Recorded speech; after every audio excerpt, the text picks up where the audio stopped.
Hey, and welcome into the Big Ten Huddle. We have a huge episode for you today. We have the Big Ten Huddle basketball season preview, full season, every team. We're going to go through every single one. Your team is going to be mentioned. You're going to figure out what are the strengths, what are the weaknesses, what are the storylines. You're going to figure everything out about the Big Ten this year. Be in the know, be aware of what's going on. And with me today, I have Brant, the CEO of Big Banter Sports. Brant, how you doing today? Great, JR. Thanks for having me on. Super excited. I know we had our football season preview a few months ago. Super fun episode, getting everybody in and kind of getting the different perspectives from all the different teams. So excited to kind of replicate that here today for the basketball season. For sure, yeah. The football episode was great. So if you enjoyed the football episode and you're even marginally a basketball fan, you're going to enjoy this episode as well. It's going to be a longer one. We're looking at maybe an hour and a half, 2 hours. So this might be one you break up into different parts, but you're still going to like it. You're still going to enjoy it. Please do remember to follow the Big Ten Huddle on all socials, Twitter, Instagram, TikTok, all of those things. And follow Big Banter Sports as well. BigBanterSports.com is the website. You can find all of our podcasts there. You have one podcast for all the teams. You can figure anything out that you want to know about your team by going to those podcasts. And also, if you have a rival and you want to figure out how they're feeling, think a little bit, oh yeah, I'm going to give these guys some crap. I'm going to go over there. Do that as well. All right, go over there. Give them some crap. Let them know it's going to be a good time. Do like and subscribe if you're watching here on YouTube. If you're listening on podcast, give us a rating as well. We greatly appreciate it. All right. We're going to get Brant out of here. We're going to bring in our Penn State crew to go ahead and preview Penn State. We've got Noah here. He is a part of the Penn State podcast. Noah, you want to introduce yourself and tell people where they can find the podcast at? What's up, guys? Noah D. Chair. I'm part of the new Penn State podcast we're bringing to the Big Banter Network. Still waiting on a name here. Like, I'm thinking of some names, maybe incorporating the NIT titles that we have. Who knows yet? I don't know. We'll see. But yeah, our podcast could be found on basically all designated streaming platforms: Spotify, Apple Podcasts, Amazon Podcasts, Stitcher, the Big Banter Network. And if you can listen to a podcast on a certain network or a certain platform, yeah, our podcast is probably going to be on there. Name pending, though. For sure. Yeah. Just go to Big Banter Sports and look up. And when you find a name that has anything to do with Penn State, it's probably the Penn State Hoops podcast. So Exactly. There we go. We also have Russ with us from the Boiler Express podcast. Russ is going to plug his podcast a little bit later on when we get into the Purdue preview. But for now, Noah, I want to start with you about this Penn State team. So there were a lot of losses, and I'm not just talking about like in the L column. I'm talking about, losses with your coach, losses with some players. I mean, this is a really good team at the end of the year last year. And how do you feel like the team is going to deal with some of these losses that they've had this year? It's definitely a different landscape in Penn State basketball, but this is the fourth time in the last 5 years that I've gone into a season saying that. So, with our third coach in the last 4 years in Mike Rhodes coming from VCU and all the transfers coming in, it's for sure a weird way when you're looking at projecting this team, but Penn State has always been a weird team to project, coming off of last year going damn near undefeated in March, with only the 2 losses being against Purdue in the Big Ten championship and against Texas in March Madness.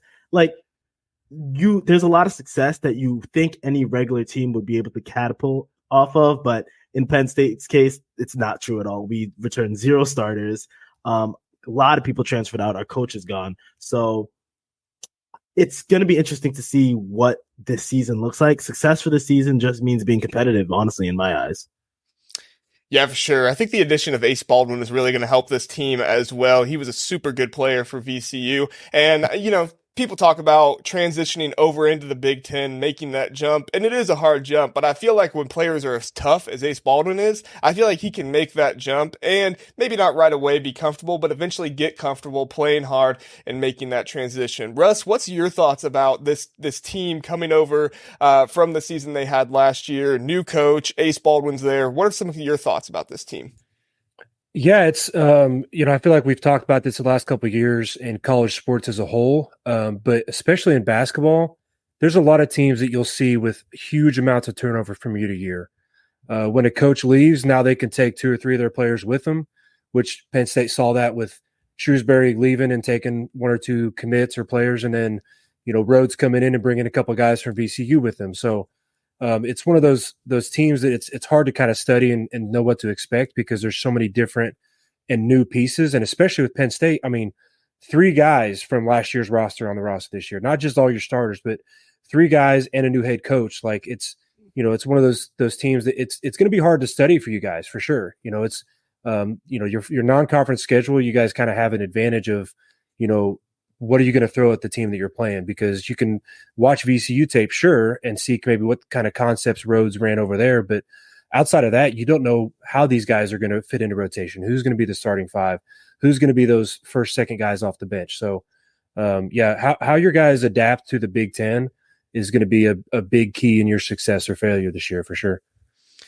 Yeah, for sure. I think that Penn State has a good chance to be kind of one of those teams that nobody really sees coming because, like you said, Russ, it was VCU basketball last year, but they also have some players and they have other players from all over the place coming in as well. So they're going to look the same. Who knows? We'll see what happens. Right now, the Big Ten Media Days picked Penn State to be 13th. So we'll see kind of how that goes. But Noah, I want you to make the case for me. How is Penn State going to be a tournament team this year? Look, first off, when you go into this season, you're looking at what tournament. Am I thinking the National Invitational Tournament or am I thinking the NCAA tournament? Coming off of last year, basically it was that stretch of games in March that catapulted them into the tournament, especially that run they went in the Big Ten tournament, beating Indiana, Northwestern, and Illinois, and taking it to Purdue up until literally the last second. That got them into the national tournament. But I mean, even then, I could say they were underseeded last year. I would say this year, it's first off, you can't have any quad 4 losses, and they have a lot of quad 4 games, I assume, this year. With that out of conference schedule, it's easy up until the ESPN Invitational. They're not really playing a Power 5 team, even last year, or Power 6 if you talk about basketball. Even last year, the out of conference had a couple, surprise teams. They played Butler at home, even the road schedule was pretty hard for them. This year, you cannot lose any bad games, and you have to win the games that are considered 50-50. When Michigan comes to play in the Bryce Jordan Center, you better beat them. You have to beat the Nebraskas, you have to beat the Minnesotas and the Michigans of the world, and maybe upset a couple people on the way. And you don't have to play for a berth in the Big Ten tournament, so that has to be their bread and butter. They need to string out a couple wins and have no bad losses in order to even sniff any sort of tournament talk. And truth be told, I think you're going to have to look at the advanced analytics on this one. Their defense needs to be good enough where people who are picking the selection committee can say, hey, maybe this team could, upset. We'll be in Dayton. Who knows? Yeah, for sure. I think that's a great point. Is just win the games you're supposed to win this year, and maybe you can pull off a couple upsets. Russ, you tell us, are we being a little too high on Penn State here? Is there even a chance for the NCAA tournament, or are you like, guys, why are we going to have this conversation? Yeah, it's going to be tough. It's going to be tough because, while having all the new pieces and new faces can be an advantage early in the season, at the same time, you got to come out of the gate ready to play. Because like you said, if you aren't ready and you drop a game or two in your non-conference, it's not going to get easier when you get to Big Ten play. So you can't have those early blemishes, and it's going to be tough with all those new pieces figuring out how they're going to work together in rotation and how they're going to fit into Mike Rhodes' scheme. And you've got that ESPN tournament down in the Wild Whale of Sports, like the ESPN Events Invitational or something, where you guys play Texas A&M the first game. That's going to be obviously a very tough game. They're a top 15, top 20 team in the country. But the other teams in there, Iowa State, Boise State, ironically enough, VCU is one of the teams in that tournament. So it'd be interesting to see, Coach Rhodes have to face his old team. But then in conference, you don't get many breaks. I mean, you play Purdue once, but it's at Mackey.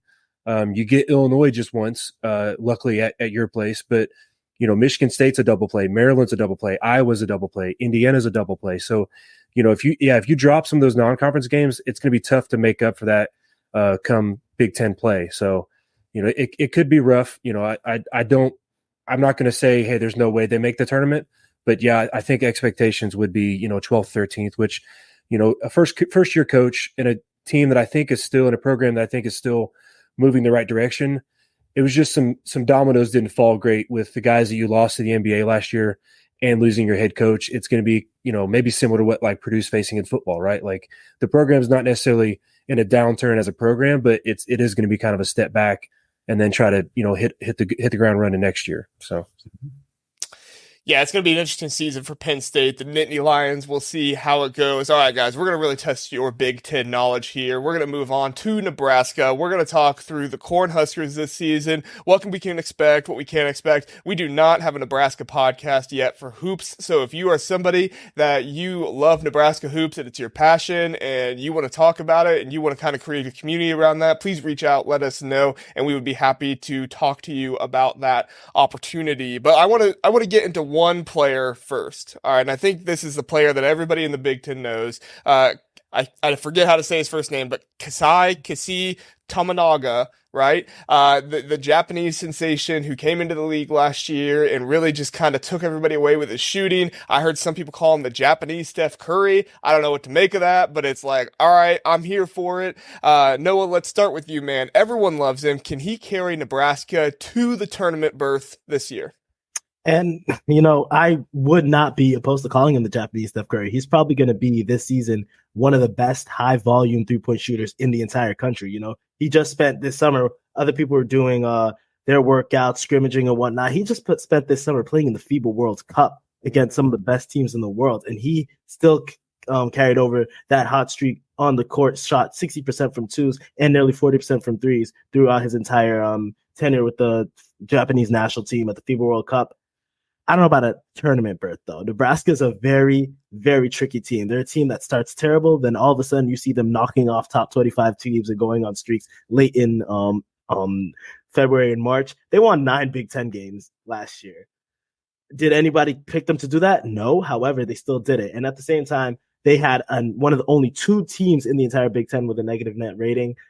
I don't know. Fred Hoiberg, they should be thinking of an NIT berth, if we're really being honest, to keep him around because he's been there a long time with no success. So I think Tominaga is going to definitely be one of the best, players in the entire nation and probably is going to take one of the biggest leaps in college basketball this year. I don't know if it's going to be enough for a tournament berth. Nebraska's team is good. They bring back a lot of talent, but they do not have the depth nor the size to compete in the Big Ten, let alone the entire nation. For sure. Yeah, Tominaga averaged 16 points in that FIBA World Cup, so definitely a shooter, definitely a scorer who can make things happen there. Russ, you agree or disagree that Tominaga is going to be the key point for this team to really make some things happen this year?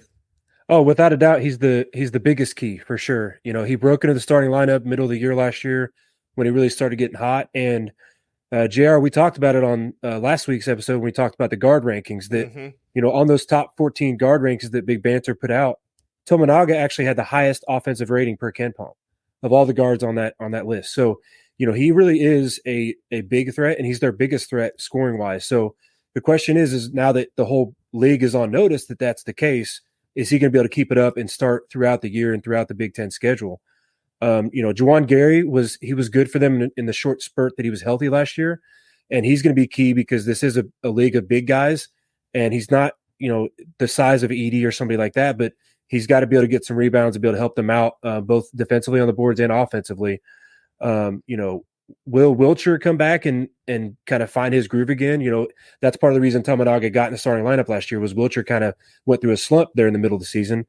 And they got some transfers as well. Bryce Williams from Charlotte, 6'7" guard, his good length for a guard. Josiah Alec out of University of New Mexico, 6'8" power forward. Again, not a big size, but they've got to have those pieces come in and contribute as well if they're going to make a run. I think they could be a decent sleeper because if you look at their non-con, the only really notable non-con game is Creighton at home, which, it's a top 10 team, but they beat them at Creighton last year, right? So that's obviously a game they can get. And then if you pick the top 4 teams off the top of your head in the Big Ten this year, what? Purdue, Michigan State, Illinois, and Maryland maybe? All of those are single-play opponents for Nebraska. Now 2 of them are home, 2 of them on the road, but that's what you'd ask for if you're a team that's trying to get from the bottom and move their way up is can those top teams be a team we only play once and we get the home and home with, the lower teams in the conference, and that's what they've got in their schedule. So if Tominaga can take a step forward and those other pieces can contribute, they could sneak in as a 10 or 11 seed. But they need a lot of things to fall into place for sure. Yeah, for sure. Nebraska definitely ended that season last year with Fred Hoiberg coaching coaching crazy. I mean, he was doing everything he could to try and get that team to finish out the year. And sometimes in the Big Ten, with how tough it is and how physical it is, it's really hard to finish out that year. So that was a really good sign for them to see with Fred Hoiberg. And it was a good sign, or it was a good reminder for everybody in the Big Ten that, like, hey, we never take anybody lightly, because yes, this is the deepest conference in all of college basketball for sure. Maybe we haven't had the winning success that people like, whatever. I don't care. It's still the deepest in college basketball, and one where I think just about any team could go to the tournament and get themselves a win against a good amount of the opponents there. So, all right, we are going to go ahead and, well, Noah, you give me your thoughts on that Creighton game really fast before we get out of here. Do you think that Nebraska can go in and upset Creighton again in this game? I think that they are going to go in and upset them, mostly because Creighton does not bring back the offensive firepower they had. Kaluma and Nembhard are out for some reason. I don't know what Greg McDermott did with them. I'm thinking that it's going to be a Nebraska win for them, and maybe a Tominaga highlight game in his career. There you go. There you go. Let's hope so. I would love to see Tominaga get a highlight game like that and really stick it to the Creighton Blue Hawks, Blue Jays? Is it Blue Jays? Blue Jays, I think. Yeah. I don't know why I thought Blue Hawks. I was like, that's not right. All right. Let's go on before I mess up some more mascots. We're going to get Noah out of here. Thanks, Noah, for coming on. Appreciate you, man. Sure. Go follow him on his Penn State podcast when he finds a name.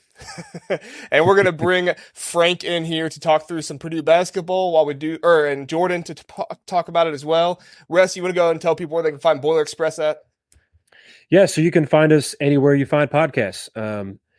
Spotify, Apple Podcasts. We're even on Facebook Live, YouTube Live.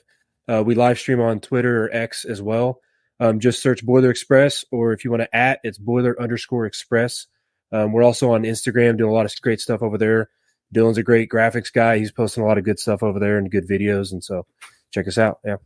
All right, very good. All right, Frank, let's get your take here. Purdue's projected to be first in the Big Ten. Zach Edey is projected to be the tallest guy and the most dominant guy by everybody. So you give me the case here. Why is Purdue going to be first and everybody else, you just play for second place because it's not going to matter? Yeah, I think for the majority of the season last year, Purdue was top 3 in offensive efficiency and top 15 in defensive efficiency. And I think if we can look past, what happened in the tournament, that's a pretty good, we're coming off of a pretty good season for the most part. I think ultimately it comes down to scheduling, and I really think it's going to be a year of Purdue and Michigan State in the Big Ten. And Purdue has the favorable schedule. Michigan State only plays Purdue once, and that's at Mackey, where they historically don't play well. And they only play Indiana once, and that's at Assembly Hall. So I think, there is some schedule disparity right now in the Big Ten, and that's, unfortunately something that just we have to take. But I think that ultimately it's going to come down to Purdue and Michigan State, and Purdue has the tiebreaker over Michigan State because we do play them once at Mackey. For sure. Russ, you have anything to add to that? No, yeah, that's pretty good. I mean, we talked about Penn State as our first team and only bringing back 3 players from the whole roster. Well, we bring back pretty much everybody from a team that won the game by three games, won the conference by 3 games. So yeah, it's more of just everybody else has got to try to catch us, and we have guys. Our second and third leading scorer were freshmen that are only going to take a step forward. So that makes it that much harder for the rest of the league to catch us. All right, Jordan, I'm going to give you a shot here. Resident Purdue hater. Go ahead and tell these guys why they're wrong. Yeah, I'm just sitting there drooling, ready to go, right? So, first off, Russ, let's go back. When we did our little crossover last week, we talked about how great Purdue is. They win the conference. They're just the gold standard of the Big Ten. So I did some digging. Matt Painter is Mark Turgeon 2.0. You ready for this? We actually ran our bag coach out the door. 2 conference championships in Purdue's history. Are we going to talk about that? 2 conference tournament championships. What? We're talking about the tournament, the conference tournament? The conference tournament. Am I right or wrong? You're right, but no one cares about that. Okay, yeah. There we go. I want to find out what Purdue does care about. That's what this whole episode is going to be. So then let's move on. Under Matt Painter, 4 regular season championships. You all, we're in it every year. We win it, or we're going to come in second. Matt Painter's been there, 18 years? The gold standard? Is this the standard for regular season championships and 2 conference championships? Is that the gold standard? So then let's keep going on. Gene Cady set the gold standard, right? 25 years, 18 appearances in the NCAA. I think that's the gold standard for Purdue, is just making the NCAA tournament. 1 Final Four in Purdue's history, and 1, what is that, Elite 8? 1 Elite 8, that's the gold standard. That's the bar y'all set. So then you talk about this roster you're bringing back. Oh, we didn't lose anybody. First off, you lost 2 great players. Mr. David Jenkins, 3.9 points a game, and Matt Frost, who missed the whole entire season. So let's not forget about them. Shout out to Mr. Frost and Mr. Jenkins. Thank you for your duty at Purdue. But your big returning player that's the most experienced, not even Zach Edey, it's Mason Gillis, right? Right? He's your most experienced player. He has not been around the most on your roster, because I'm pretty sure he's the only one that has a claim to fame to actually winning a somewhat decent game in the NCAA tournament.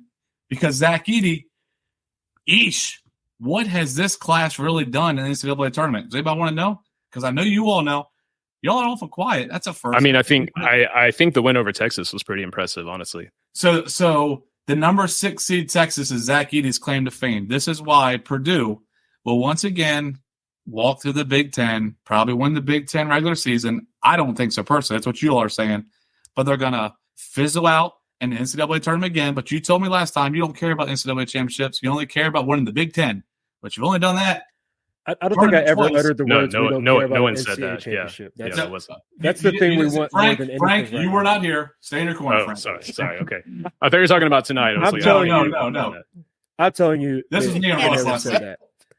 Now, you No, said something about so- a national championship, and I said I don't want to talk about that right now because it's a sore subject. That's obviously But something we want. But at the And same remember we talked time, about the Nick you Saban- talk the about Nick tournament. Saban? You talk about tournament success. The last time that Maryland even made the Elite Eight was over 18 years ago, right? There's guys that are we had juniors the on same, your we team had right the now. same number of There's Elite maybe- Eight appearances as you all since 2000. Okay, but there's maybe one guy on your roster that was alive the last time Maryland made an Elite Eight, and you're going to talk about tournament success lately? Like, come on now. One Final Four.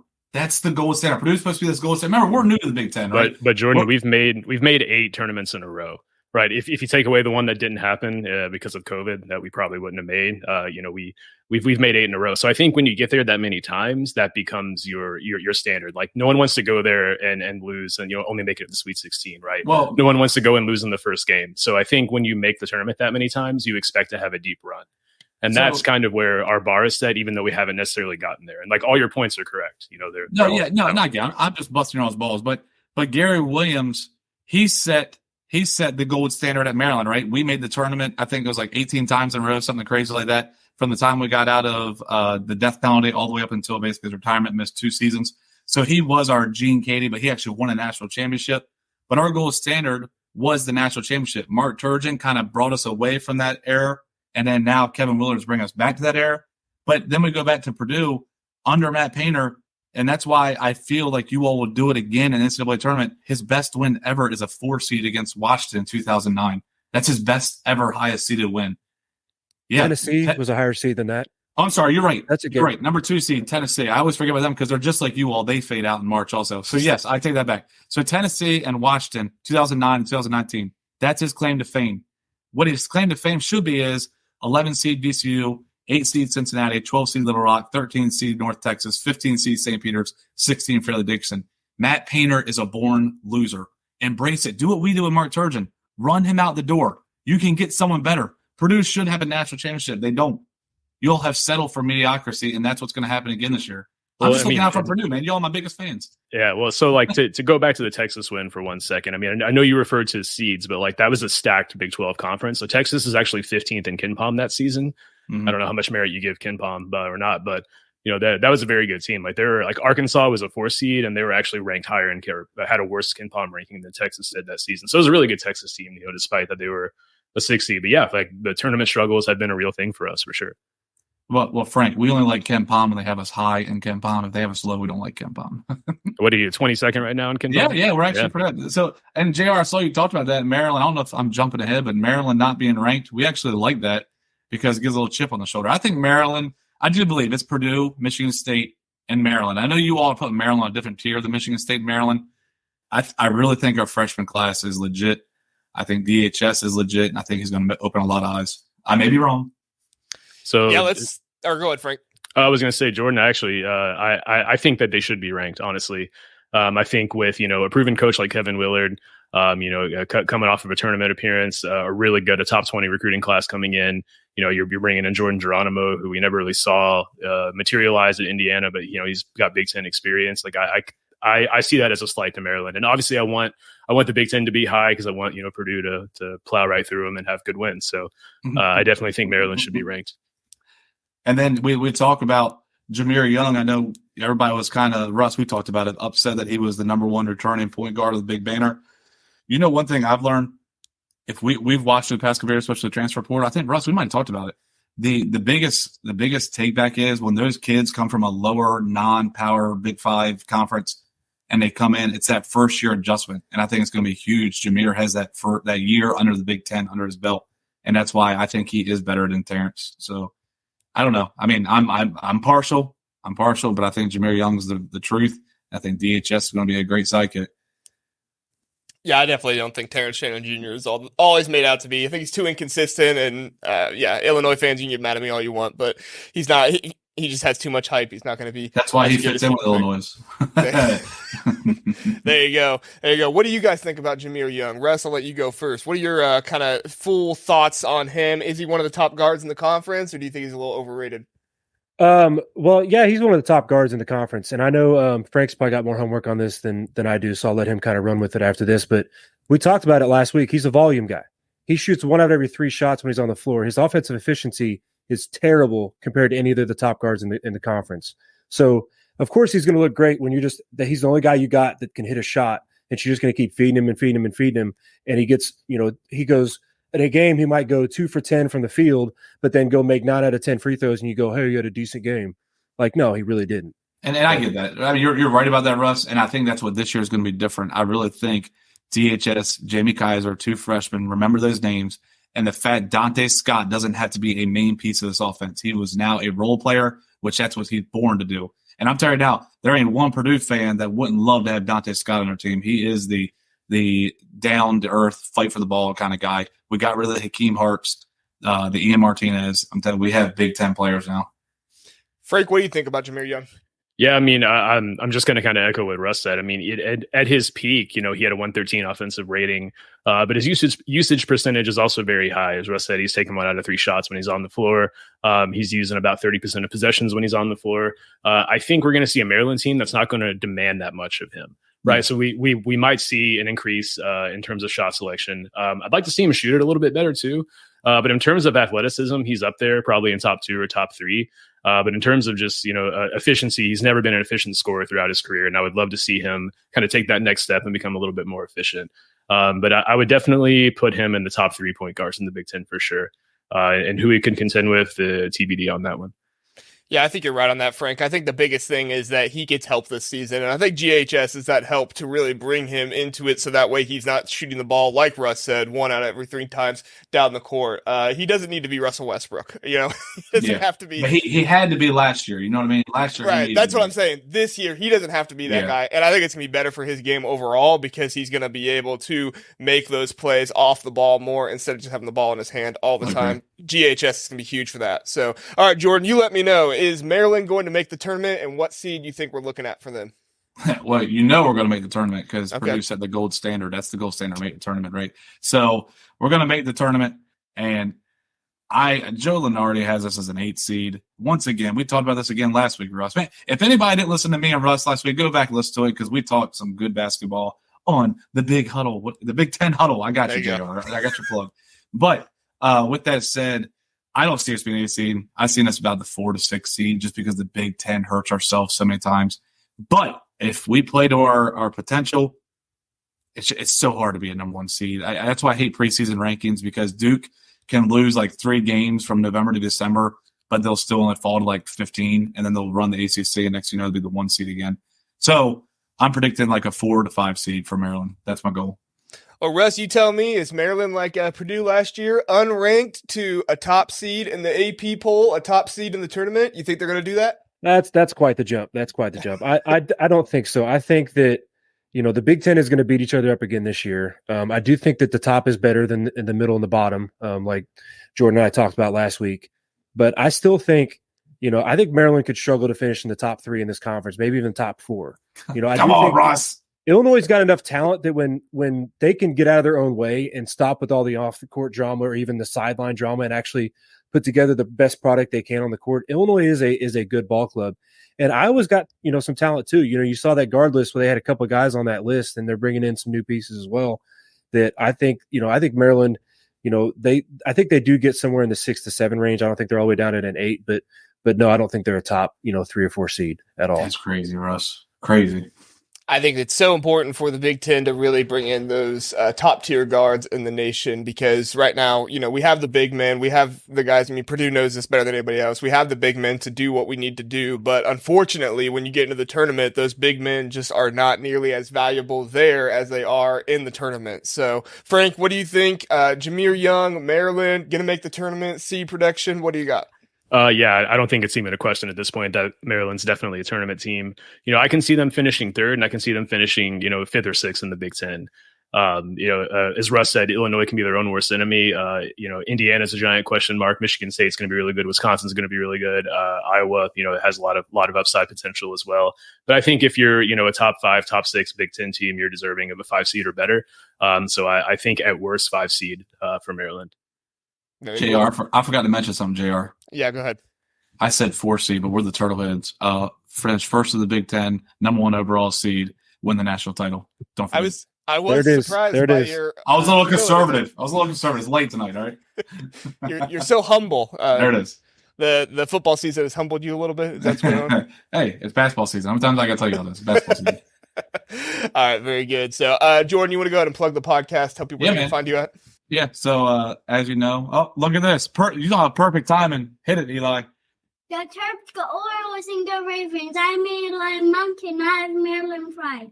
Didn't even pay him. Like, what's the chances? He walked in right on that. But if you want to hear that every week, every show, once a week, Maryland sports, Ravens, Orioles, Maryland, we just have a good time. If you don't even like those teams, maybe you hate us, just come over and listen to our pod, man. We have a great time. I think everybody's starting to warm up to the Turtleheads. Russ and Frank hated us at first, but they got a little soft spot. For the Turtleheads. Apple, Spotify. We love ourselves some Turtleheads over here at Big Banter Sports. So, and they got a testy, in case y'all didn't know. They got a testy. That's right. We're the only Big Ten or Big Banter podcast to have a testy. Don't forget it. Wow, what an honor. So, all right, we're going to get these guys out of here. We're going to bring in Burke and Brant to talk some Northwestern. Thanks so much, guys, for coming on. See ya. There we go. There's Burke. And there's Brant. Hey. Thanks for coming in, guys. We have a Northwestern podcast called The Wild Chat. They also cover football for us. Unfortunately, I couldn't be here tonight, so we're just going to talk a bunch of crap about them, and that's what they get for for not showing up. So, I mean, I really wish they were here because I know Buie, and that's about it. But hey, that's the best name in Big Ten. Though, yeah, so. yeah.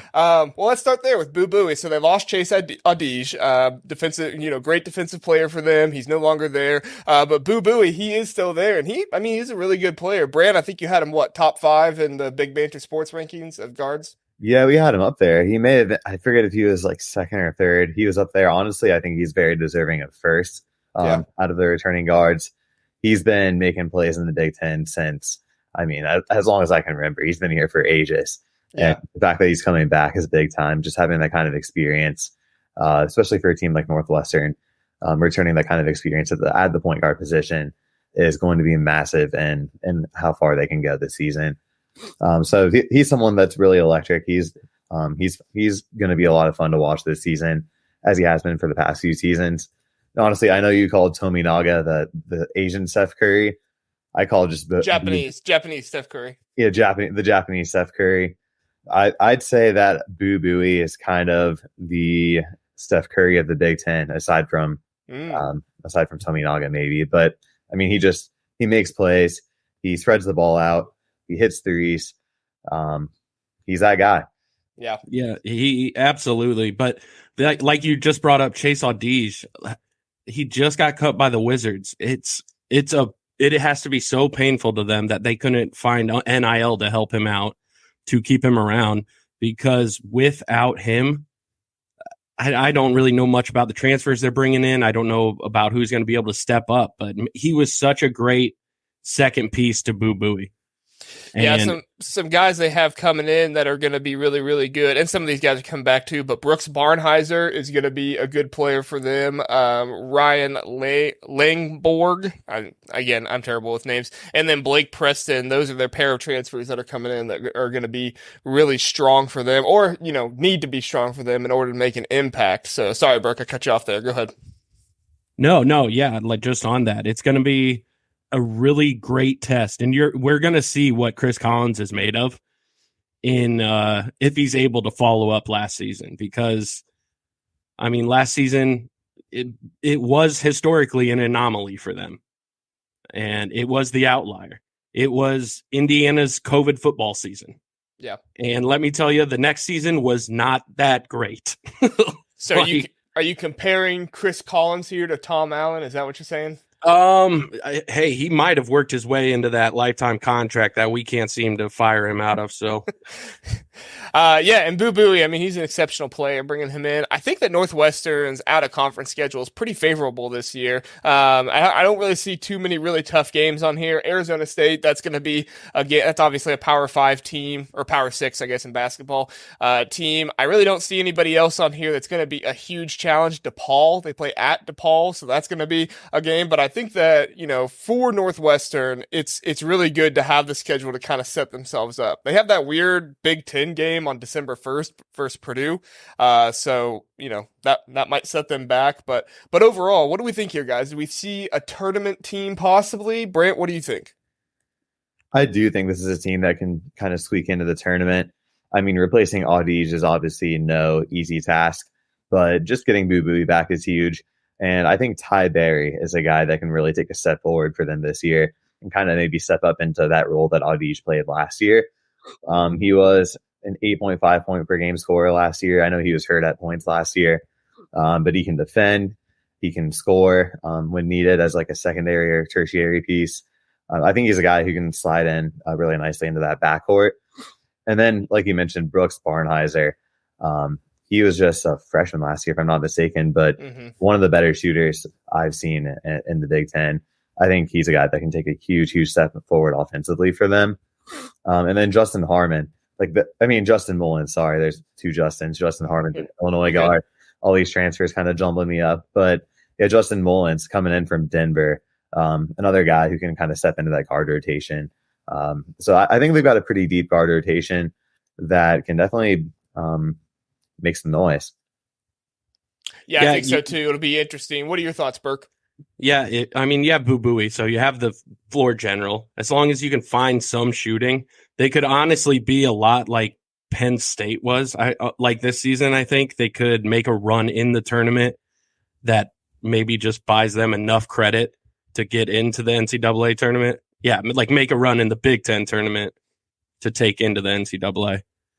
But yeah, that's all dependent on them being able to get the most out of those shooters, and honestly, somebody stepping up and playing second fiddle to Buie for sure.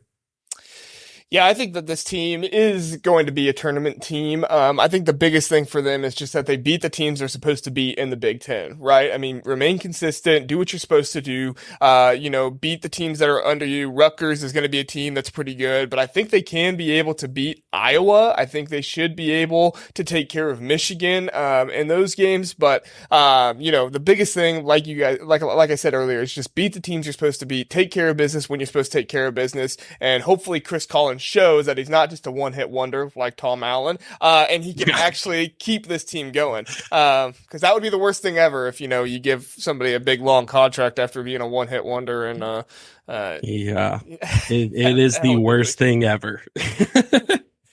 Yeah, I think Tom Allen's buyout is like $20 million or something like that. Yeah. I don't think Chris Collins is that big. I haven't read his contract lately, but definitely don't think it's that big. So, all right, you guys got any other thoughts about Northwestern before we get out of here? No, just that Buie pushed off Trey Galloway, and that was why they beat us, and the only time we played them. So, yeah, well, Wardy's got to accept it as truth because Wild Chat isn't here to defend themselves. So. Yep, no. Show up for the season preview, and you won't have to have anybody say anything like that. No, that's just maybe if we could get a little more reliable Big Ten officiating. I don't know if they have the season, dude. It was one game. One game made you 8th. One game made you 3rd. It's crazy what one play makes a difference in this conference.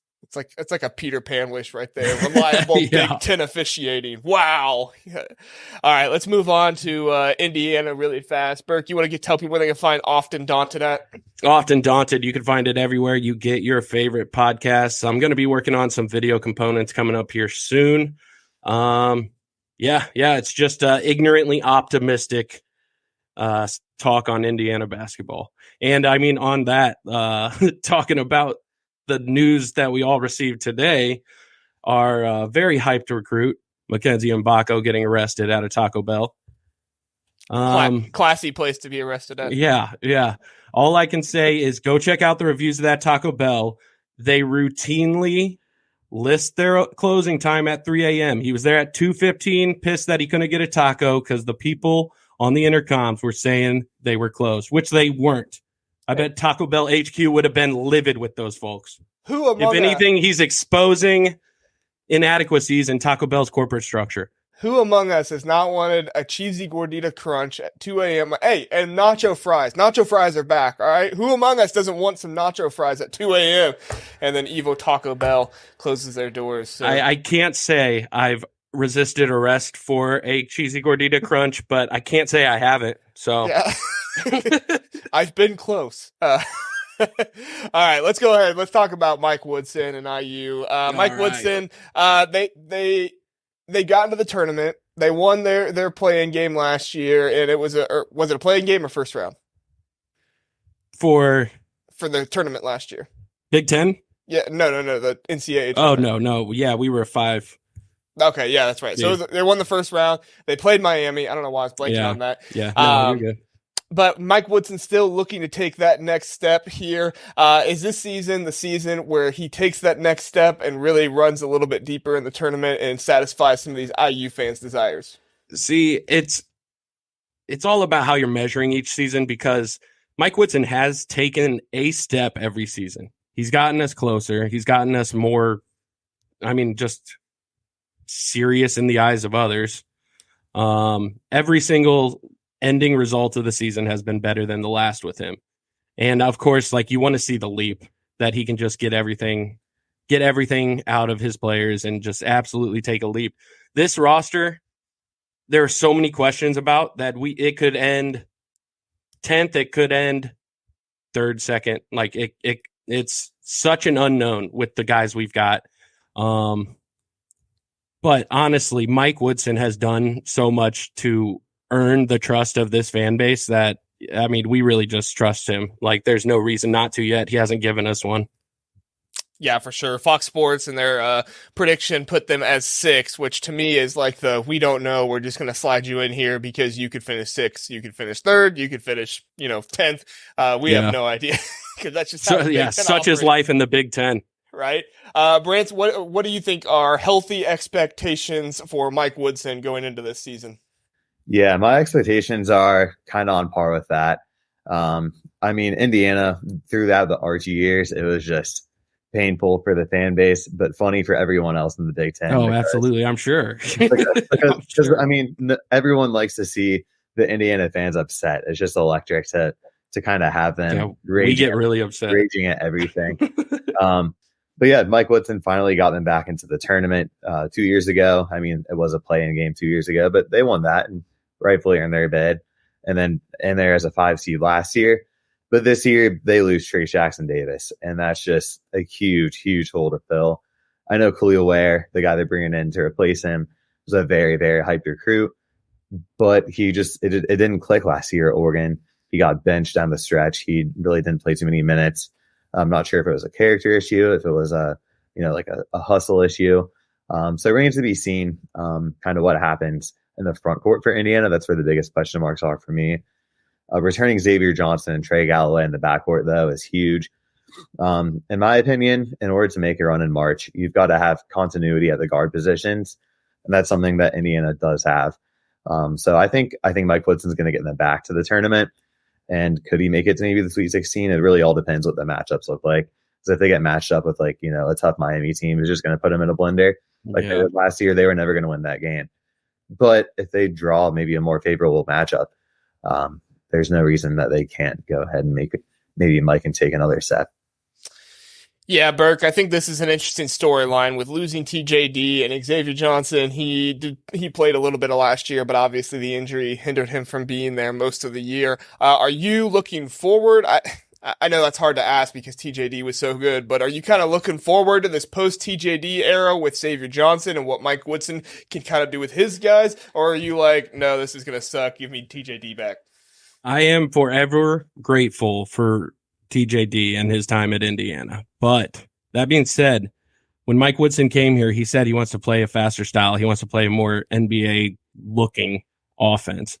And I think we talked on the last preview I was on with you, JR, that really Indiana's entire game plan was handcuffed last season. Mm-hmm. It was, you're going to your best option because he's going to make it every time. Like TJD was the most reliable offensive option we had. There wasn't even a B and C option. There wasn't a second or third guy to even go to, but we really didn't have to. And like, as far as like what he's able to get out of these guys, if you look at the example of TJD, there's something there that Mike Woodson has proven.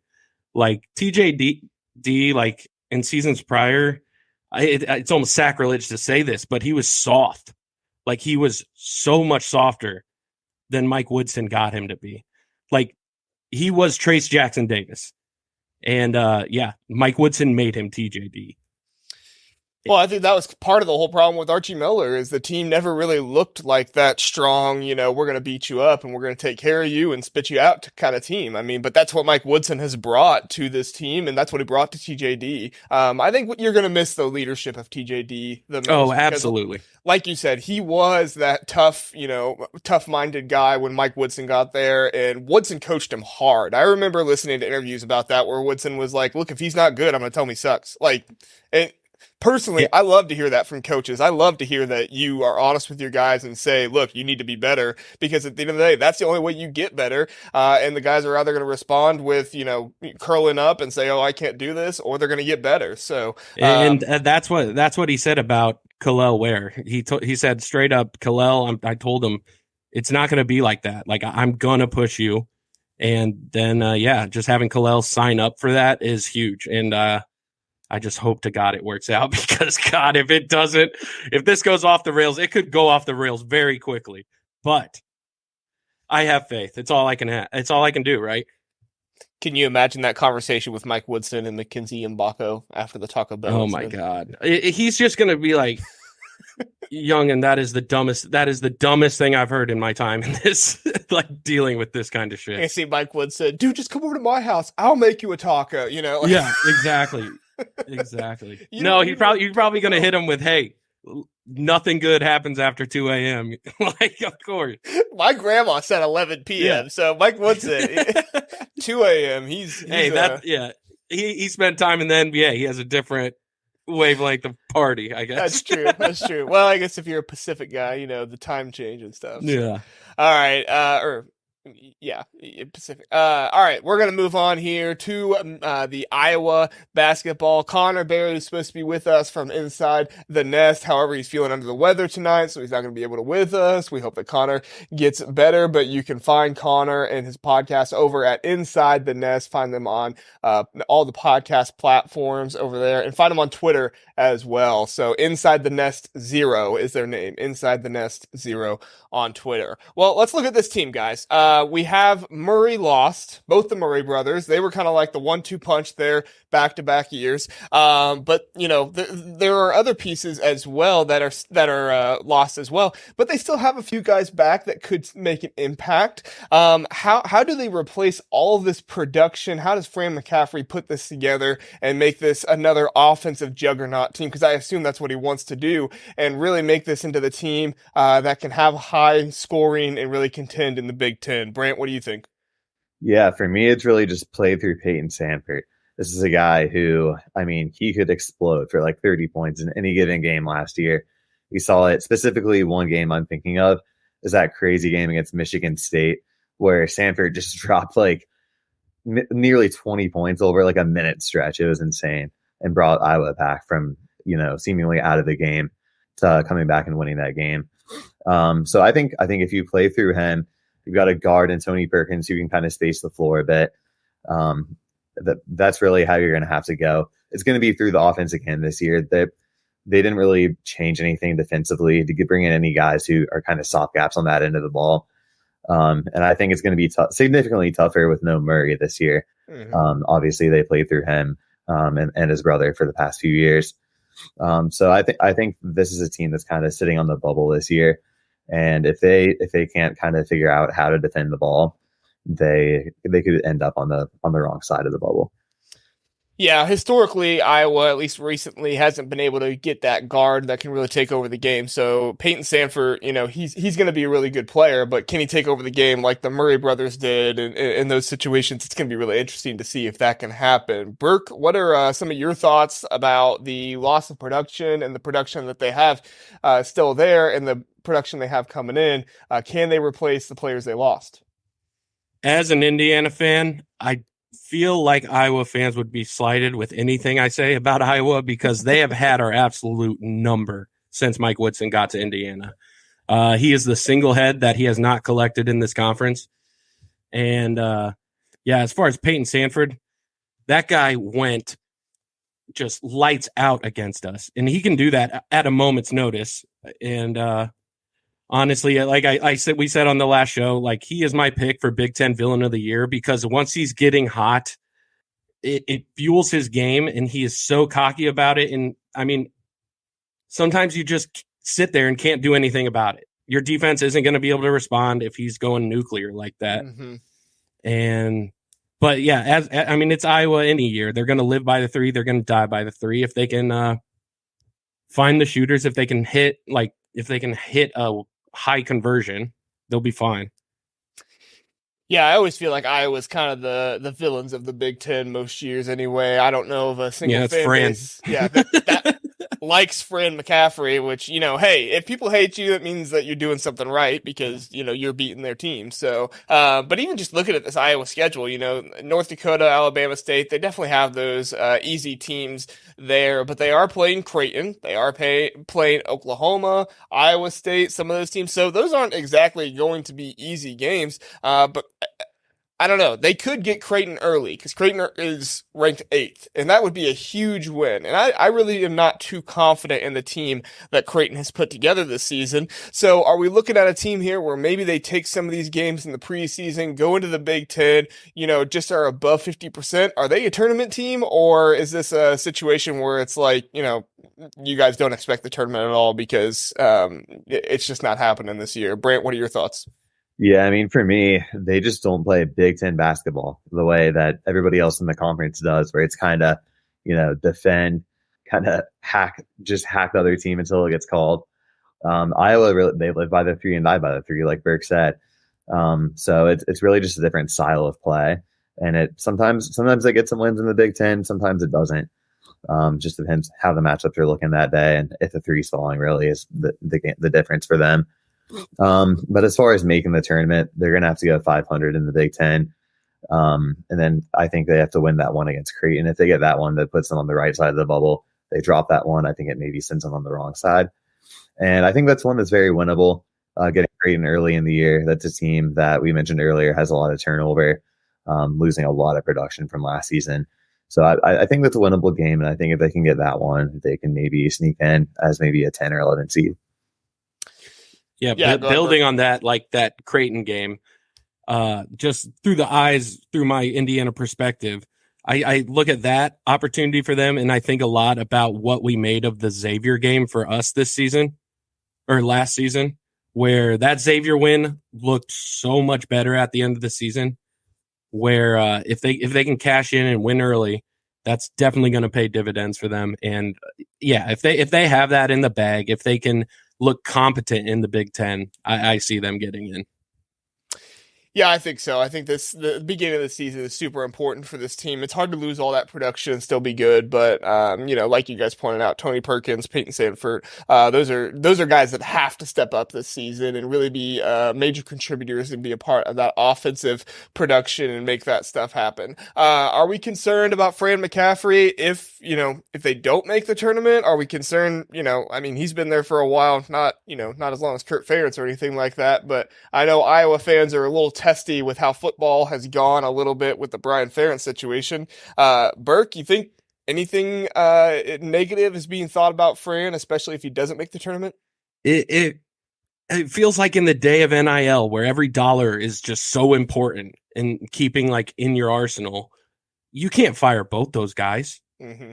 Like they can't both be on the hot seat because what are your options of filling that with competent coaches like in both programs?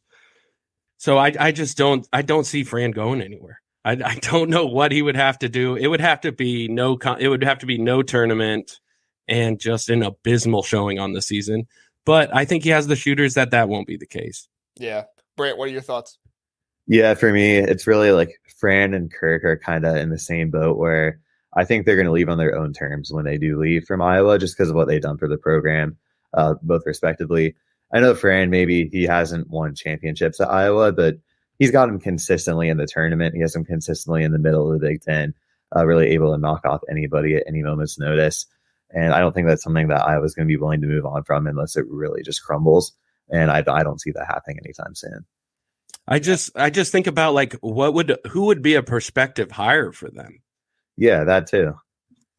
Oh, and that's the hard part is we don't even know what kind of guys Iowa goes after, because sometimes you can look at the football program and be like, oh, okay, they go after guys who, you know, are alumni from the program and these different kinds of things. We have no idea who Iowa would hire. Their coaches have been there for so dang long. Yeah. I mean, we have no idea. Who are they going to go for? Are they just going to hire Caitlin Clark and make her the head coach right after scratch? Maybe. I'm for it. It's okay. So, sorry, I had to make sure we got Caitlin Clark in there. We figured we could go through Iowa without saying her name at least once. So, Caitlin, come on over, play for Fran McCaffrey. He'll turn you into a shooter for the Iowa Hawkeyes on the men's side.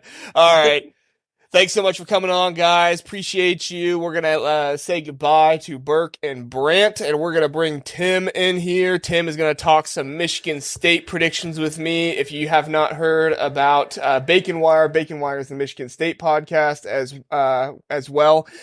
Michigan State has a lot going for them this year, and I know Bacon Wire is really, really excited about that, especially with how the football season has been going. So Tom Izzo is the rock that they're leaning on, and having that there. So welcome, Tim. How we doing today?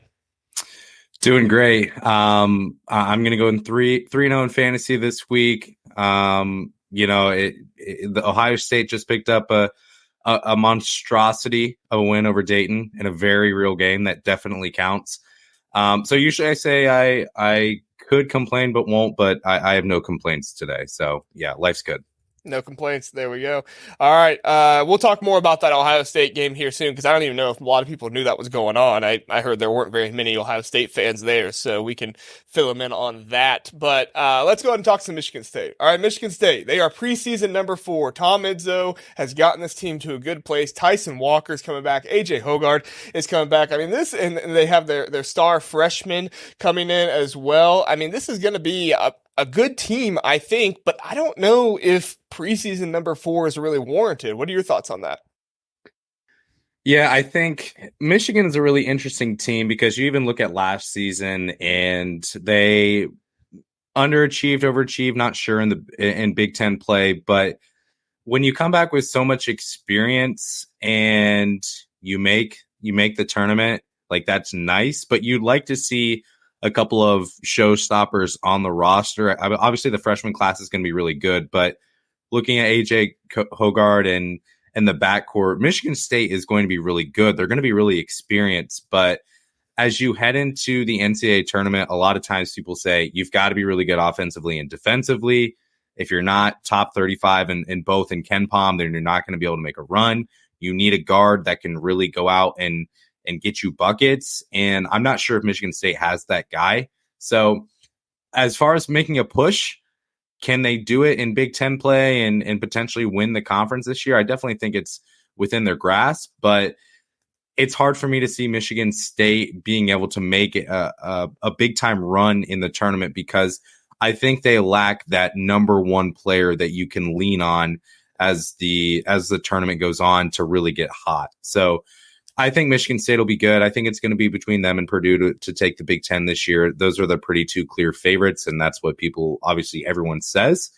But moving forward, it's going to be tough for them, I think, to be able to advance in the tournament. They have the experienced guard play, but again, they don't have the guy, I don't think, who can go out and get a bucket instantly. and go for a run with 10 points. And I think that's what they're missing this year.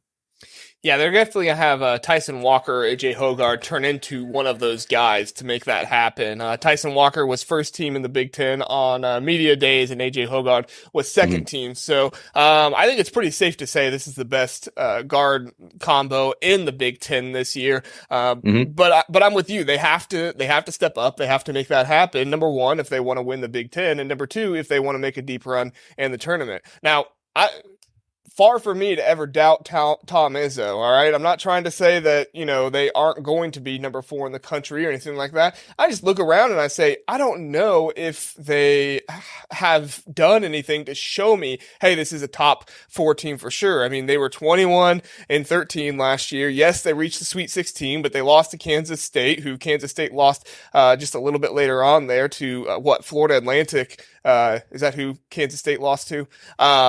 So, I mean, this is a situation where it's like, yeah, there's a lot of hype going into the season here, but I don't know if number 4 is warranted, but they'll have the opportunity to prove it. They have Duke and Arizona both on the Auto Conference. Oh, and Baylor as well. Yep. Now, all 3 of those games are at home, so this is a good situation for Sparty. But I don't know if they're going to be able to take care of Duke, especially that early in the season while they're still getting stuff together. What do you think about that game? I think they can take care of Duke. I think the advantage for Michigan State is they get Duke so early in the year that Duke is going to be dealing with what's the rotation going to look like, where are guys going to play. Obviously, you've got Kyle Filipowski, who should be an All-American this season, but the advantage that Michigan State is going to have over a team like Duke is they have so much coming back. I mean, their only major loss is Joey Hauser. So outside of that, it's pretty much the same exact team as it was last year with a really nice loaded recruiting class coming in. So I think Michigan State is definitely capable of beating a team like Duke. I think the ceiling, though, is more limited for Michigan State than it is for a team like Duke. I think by the time March, you could see Duke making a push for a 1 or a 2 seed pretty easily. I think it's going to be harder for Michigan State to do that.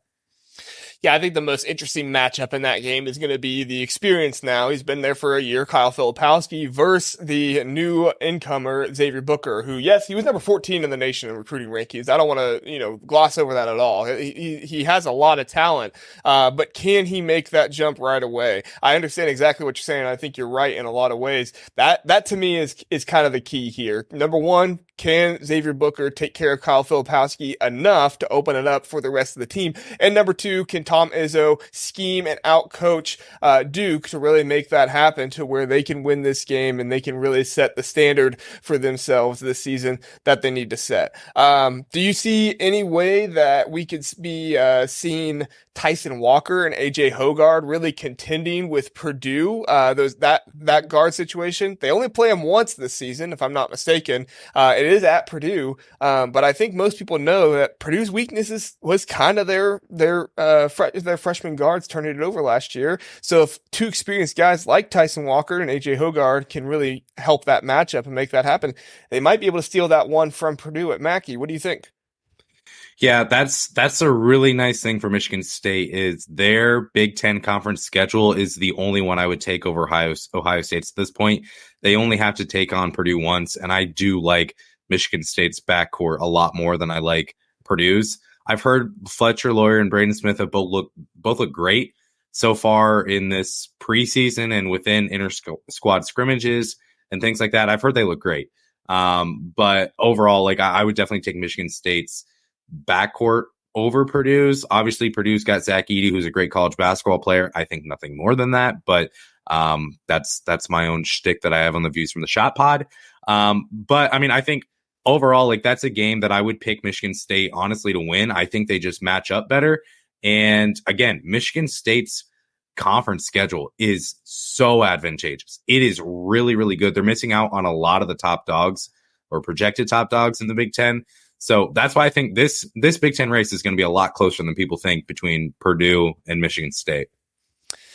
Yeah, I think so too. I think Zach Edey is obviously the dominant player that many think he is, and I think that with an offseason, Big Ten teams are going to be able to scheme a little bit better for him. Now, I don't know if that's going to result in any wins because he is a dominant player, but I do think the schemes are going to be better than what we saw last year. All right, Tim, you ready to talk through some Minnesota basketball? I suppose we can. I've made it a point on my show to not be all that optimistic about Minnesota. But yeah, I mean, if we got to talk Minnesota, we can talk Minnesota. Yeah, Ben Johnson, hey, last year they beat Ohio State. Not to bring it up and give you a bad mood. Sorry about that. But they did beat Ohio State last year, so it wasn't a terrible season for them. Obviously, they still finished in the bottom of the Big Ten, so that wasn't good. 9-22. Can't really be too happy about that. But it was Ben Johnson's first year, so you kind of have to go through that. But they have Dawson Garcia coming back. It's going to be an interesting turn of events. But you guys did steal Jamison Battle from them, so without Jamison Battle and just Garcia, do you see much hope at all for these Golden Gophers? I don't. I think it's pretty clear in my eyes that Minnesota is going to finish 13th at best in the Big Ten. There's a very clear drop off between teams 12, 11, and 10 and the very bottom with them and Penn State. You look at how Minnesota was last year.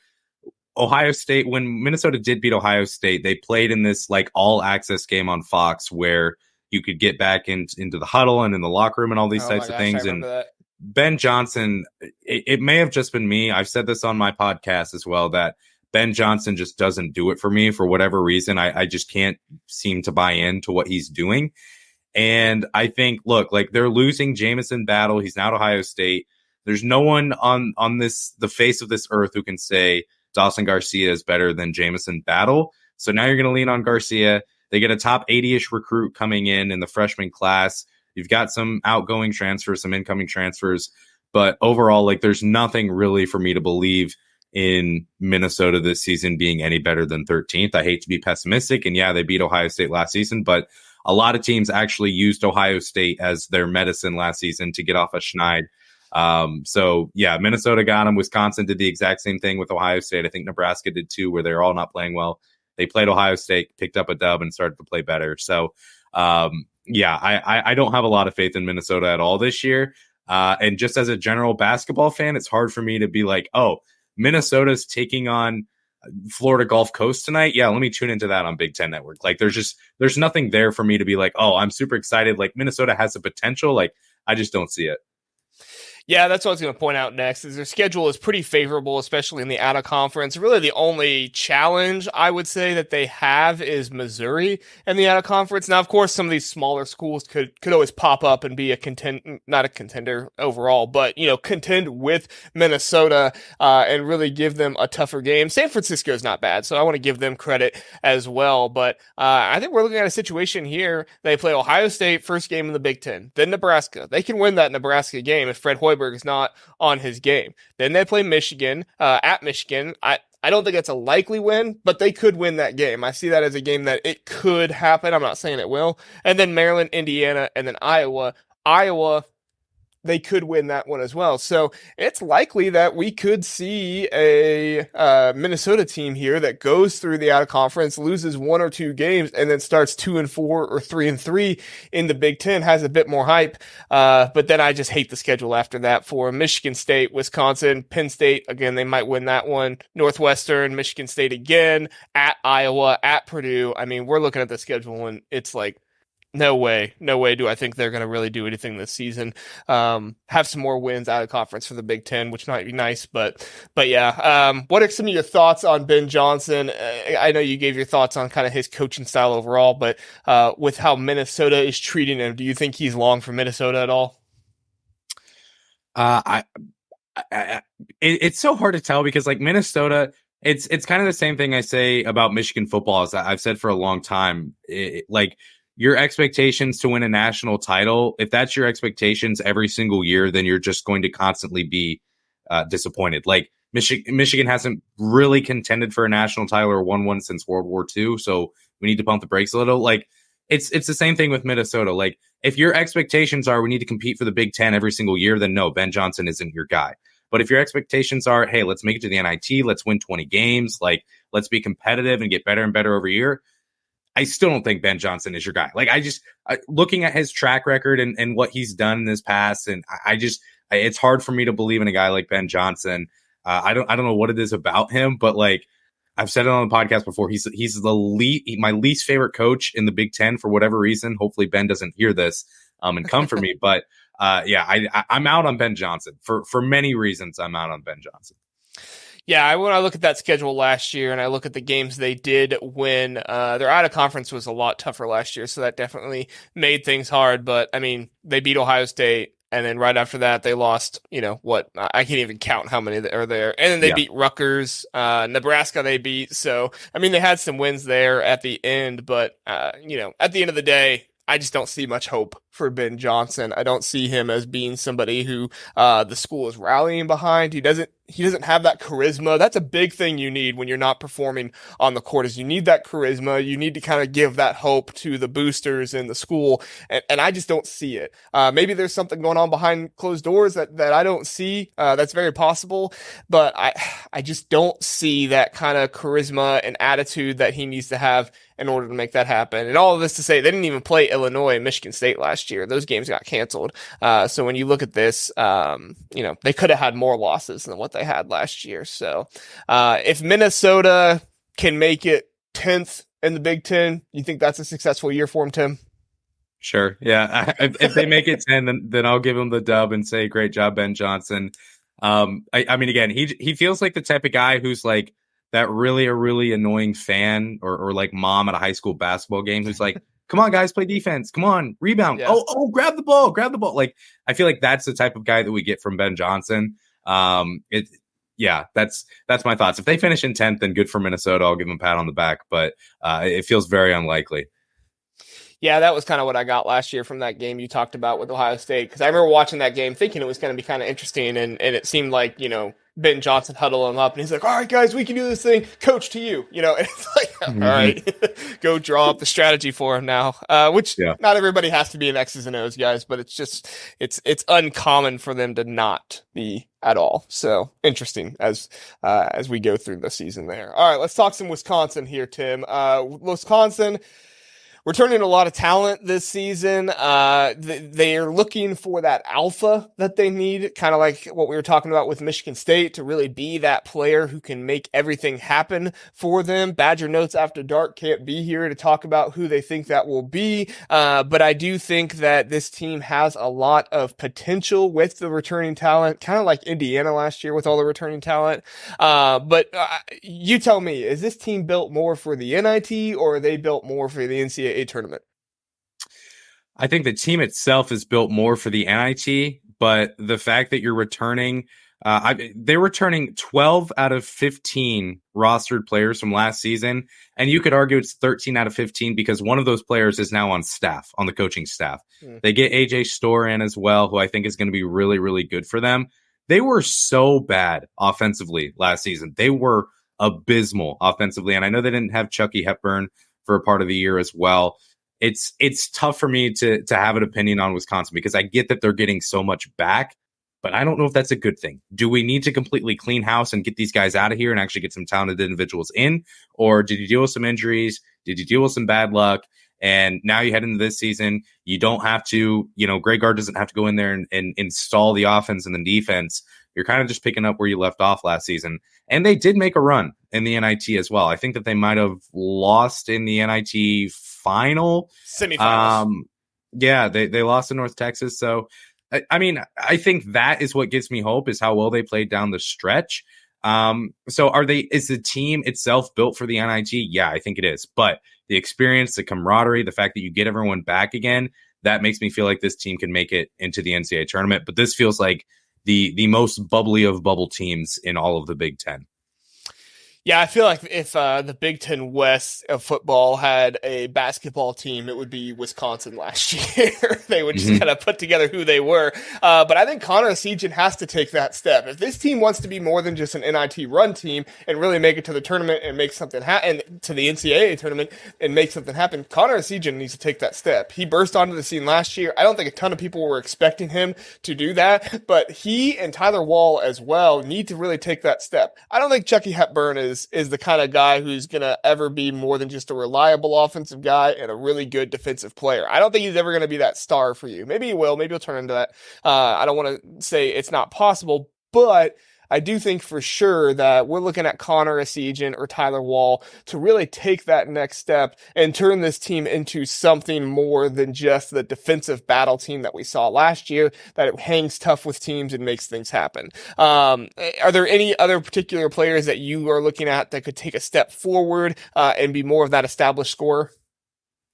Yeah, I think AJ Storr is going to allow Connor Essegian, Tyler Wall, Chucky Hepburn, whoever it may be, to take a step, because I think AJ Storr is going to be the guy for Wisconsin this year that you're going to be designing your game plans around defensively, trying to make sure that you're containing him.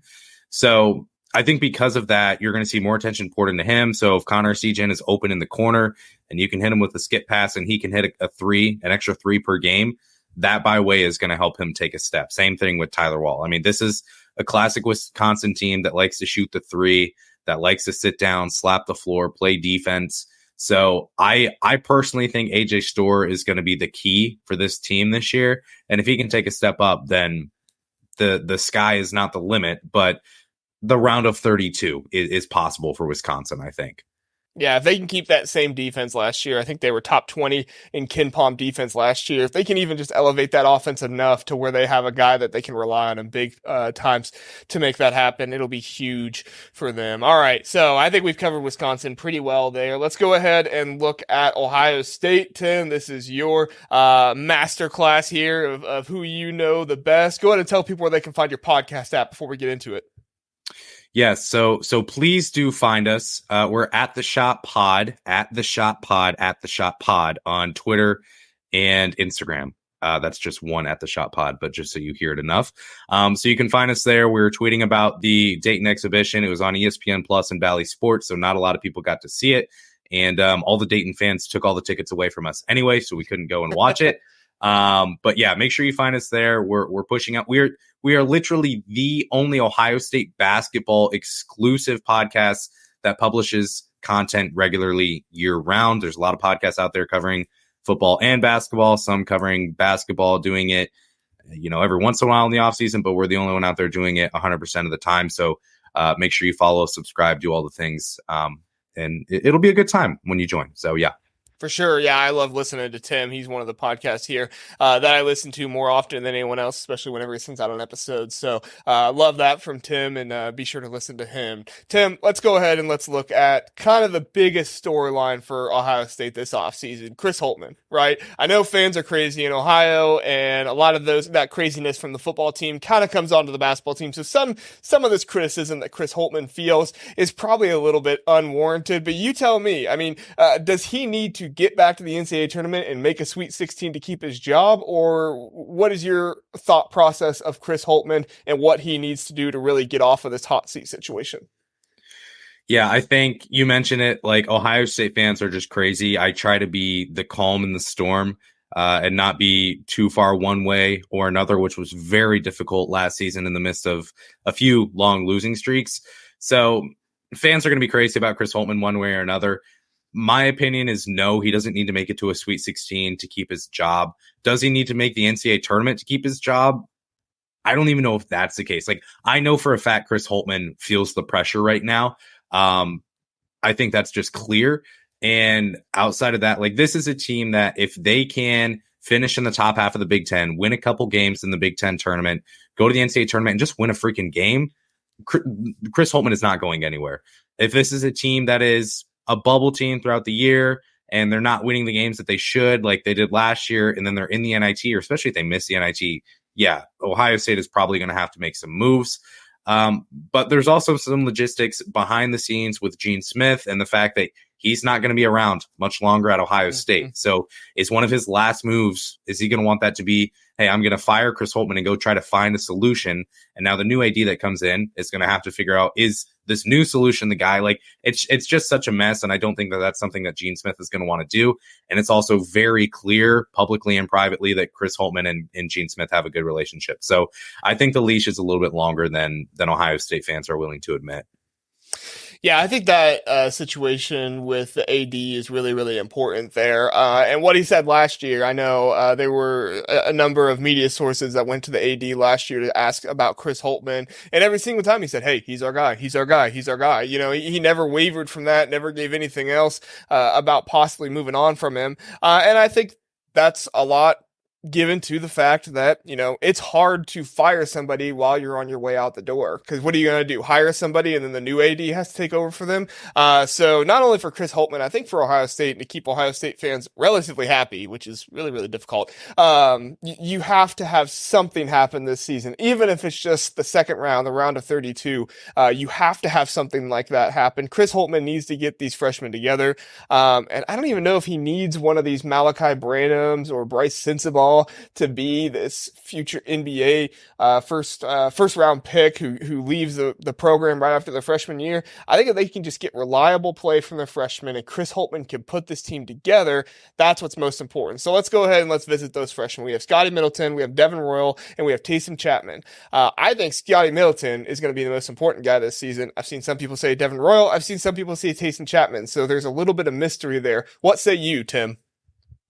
Yeah, I think Scotty Middleton is going to step in day one with the opportunity, first of all, to play the 3 and start. Now, against Dayton, Evan Mahaffey did start at the 3 over Scotty Middleton. Middleton still got plenty of minutes, but he steps in with the opportunity to start or get a lot of minutes in year one, and he also steps in with the most college basketball ready body.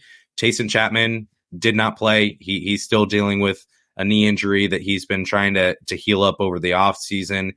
And outside of that, I think you've also got Dale Bonner there, who's coming in a transfer from Baylor. He looked really, really good against Dayton. I think that a lot of fans are going to be thinking about Taysom Chapman. Well, Bruce Thornton and Dale Bonner are going to be able to play really well in the front court together. I think Devin Royal probably has a little bit of time still to develop. He doesn't have the size necessarily to play the 4, and I'm not sure that he has the lateral agility at this point to play the 3 and guard the 3. And then you got Austin Parks as well, which a lot of people don't mention, and that's fine, but there may be some opportunity there, and he steps in. He has the most Big Ten body out of all of these freshmen right now. He stands at 6'10", 250. He's already gotten some teeth knocked out by Zed Key in practice. Like, he's ready to go play ugly bully ball in the Big Ten, where your centers are just banging in the paint and refs aren't calling fouls, and we're allowed to have this ugly brand of basketball that doesn't go in any other conference, and that's fine. But Austin Parks is going to have a chance to, if there's injuries, if Zed Key can't go, or if he gets re-injured, or Felix Akpara gets hurt, he's going to be the next guy up there at the 5. So he'll have an opportunity to make an impact too. But I think Scotty Middleton's going to be the guy. He's got the opportunity. He's got the frame. He's got the skill as well. He can defend, which Ohio State has made a huge point of emphasis this year as well. So I think Middleton is going to be the guy with the most potential here. Didn't they bring in a former Celtics assistant or something like that to help out with defense specifically, and that's been something that Chris Holtmann has mentioned during Ohio State Media Days. A bunch of different players mentioned just playing better defensively. Last year, at times, they were just awful defensively, and it really held them back. So I've heard really, really good things about how the defense looks, about how they've made some adjustments and things like that. So that's going to be something to look forward to for Ohio State as well. And that's really what they missed last year with Sensabaugh on the court. Obviously, on offense, Sensabaugh was down the court and he was just a walking bucket, right? I mean, he could put the ball in the bucket whenever he needed to, but he was such a liability on defense that it was like, is there any way we can sub this guy out every time we go back down on the floor for defense? So I think that defense is going to be really, really important there. But my biggest question is about Dale Bonner. Dale Bonner comes in from Baylor. He was a former Division II, right? Out of Ohio, and then he transfers over to Baylor, sits behind some NBA players. So, it's not like he was on the bench behind nobody. But then now he's coming over to Ohio State. I don't think a lot of people saw it coming. I saw the news and I was like, wow, this is not one that I thought was going to happen. Yeah, he's from Ohio, but I didn't see that connection there to make that happen. Has Chris Holtmann talked about Dale Bonner and what his role looks like this season at all? Yeah, I mean, Holtmann's he's just given a lot of coach speak at this point. He has mentioned Dale Bonner a little bit. I personally, this was a huge need for Ohio State in the offseason that I didn't really see anyone acknowledging, but who's going to play backup point guard this year to Bruce Thornton? Mm-hmm. And the fact that they fill that need, and with a guy who his counting stats do not jump off the page, but he has got some incredible per 40 minutes, per possession stats where he's very, very good defensively. He's very, very good at getting a bunch of steals and even blocks and not fouling. He's a really, really good distributor. He shoots the three really, really well. I'm really, really excited for Dale Bonner. There's 8, 9 strong on this roster right now. It's hard to be more excited about anyone than the other because you can say, I'm most excited for Zed Key because he shed a bunch of weight. Well, now it's Felix Akpar because he put on weight. Well, then there's Dale Bonner. Like, there's so many players, but Dale Bonner, I mean, he's bouncy. He can get up and down the court. He can sit down and defend. He was in the passing lanes tonight against Dayton, had a couple steals, distributed the ball well. So Dale Bonner, I'm really, really excited about him. And I could see him and Bruce Thornton on the court at the same time as well. Let's talk about that Dayton game for a minute. I know we're running out of time here a little bit, but you just go ahead and give us your thoughts on that game. What did Chris Holtmann show? What did some of the players show? What were your thoughts on that game? Yeah, so my biggest takeaway was Ohio State really did treat that like it was a real dress rehearsal. They played 8 guys for the most part. And outside of that, I mean, you expected maybe Kalen Etzler to get some more minutes. You expected Colby Ballman to get more minutes. Kalen Etzler came in for like 2 minutes and then was subbed out. Ballman came in at the very end of the game. So it wasn't like, let's throw our entire roster out there and get them some run. It was, we're treating this like a real game. Ohio State, I think their largest lead maybe have been 12, 13 or so, something like that. But this was a game that was really, really encouraging for a couple reasons. Number one, like I said, Dale Bonner looked really good. The transfers that they got coming in, Evan Mahaffey from Penn State, he looked really good as well. And I think the Buckeyes, they ran fast. They ran up and down the floor this year. The pace seems like it's going to be faster than it was last year. I think defensively they played well. They did a really, really good job of getting out in passing lanes, putting pressure on Dayton and containing kind of what Dayton was trying to do, although they did shoot pretty well from the field. Concerns that you can take away from an exhibition like this, like, yeah, it is an exhibition, but they did not rebound well, especially in the first half against Dayton. They gave up a lot of offensive rebounds. At one point, Dayton had more offensive rebounds than Ohio State had total rebounds. Ooh. So that's definitely not good. And then you would have liked to see a little bit more from guys like Scotty Middleton, maybe Devin Royal, though you don't have the highest expectations for him. Maybe Zed Key. But, I mean, it's one game. It's an exhibition against Dayton. So you've got plenty of time to kind of iron things out. And you especially expect the freshmen to not really do all that much. And really get adjusted to the game. You saw that especially with Devin Royal and especially with Scotty Middleton when he entered the game. So overall, I think Ohio State, it's a solid game. It's a solid win. It's a game they didn't want to lose because Dayton wants a shot at Ohio State. Everyone feels like the little brother in the state of Ohio to Ohio State. It was a sellout crowd. Dayton fans got their hands on tickets before Ohio State could. So you don't want to lose a game like that. It's just a huge blow to momentum. So to go out there, get the win by 8. Good for Ohio State. It was a good W tonight for sure. That's good to hear. Good to hear for the Buckeyes. Real fast, like 30 minutes to a minute. Give me what's a successful season for Ohio State this year? Yeah, I think a successful season where you can say, yes, this was a successful season for sure. Like, yeah, we're not over the moon, but we can say it's successful is finally get to the Sweet 16 under Chris Holtmann, be fighting for a double bye in the Big Ten tournament in February and in March, and pick up a couple wins in the non-conference. They've got UCLA, they've got Alabama, they've got Texas A&M, they've got potentially Oregon, Santa Clara as well. So if you can pick up 2 wins out of those, I think you'll feel good about it. So yeah, you're looking for a Sweet 16 appearance. You're looking for competing within the top 4 or 5 of the Big Ten, and advancing the NCAA tournament is the biggest thing right now for Buckeye fans. All right, got to look for that NCAA tournament Sweet 16 berth for Chris Holtmann. It'll be interesting to see if he can make it happen. All right, Tim, last one we'll get you on for, and then we'll let you head out of here is Rutgers. Alec has a new Rutgers Hoop Pod coming soon. It's not out yet, but keep your eyes out launching for that. Of course, you can find that at Big Banter Sports when it does launch, bigbantersports.com. Rutgers, they lost a lot to the transfer portal this year. And Steve Peichel had a really good season last year, but still had a bit of disappointment, right? What are your thoughts about how they replace some of this talent, and if it was just kind of a 1 year for Steve Peichel, or do you think that this is something that will continue on for them? Yeah, I don't think it's a one-year deal for Rutgers. There's a lot of hype right there right now. Gavin Griffiths, number 1 recruit in Rutgers history, coming in as a freshman. They've got the number 3 and potentially number 4 recruits in the nation, both coming in the class of 2024. Their non-conference schedule is going to hinder them, just like it did last season. They cried over not getting into the NCAA tournament, and that they played Sacred Heart, UMass Lowell, because apparently UMass turned them down, Central Connecticut State. I mean, just absolutely rampaging through New England. You're not going to get in the NCAA tournament when you're playing teams like that. But they return a lot. I think that they've got a pretty solid core for sure, with a couple of players who can make some Big Ten all-conference teams. I don't think it's a blip in the radar for Rutgers. I think that they're going to be a team within the next couple of years here where Steve Peichel is going to be turning some heads, I think, nationwide, seeing that, oh, Rutgers is a 6th seed in the NCAA tournament. Like, that's crazy. I feel good about Rutgers. Less so this season, but especially in the next couple seasons, I think they'll be really solid.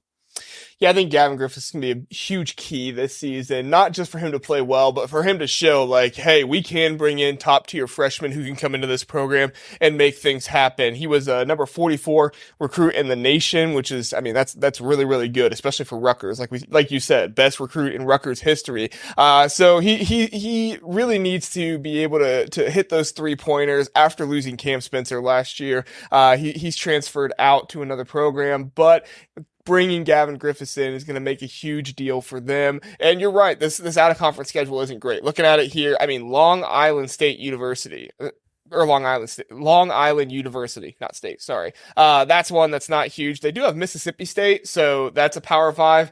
Wake Forest and Seton Hall, those are both larger programs. So those situations, and Georgetown as well. So those games are better, but still no ranked teams, preseason ranked teams. They're going to have to hope that some of these teams play well enough in their out of conference that they can get ranked and they can get some of those signature wins that look good in the net rankings. Last year we saw Rutgers, they crumbled. They missed the tournament last year. Do you have any faith in this squad to make it to March Madness this year?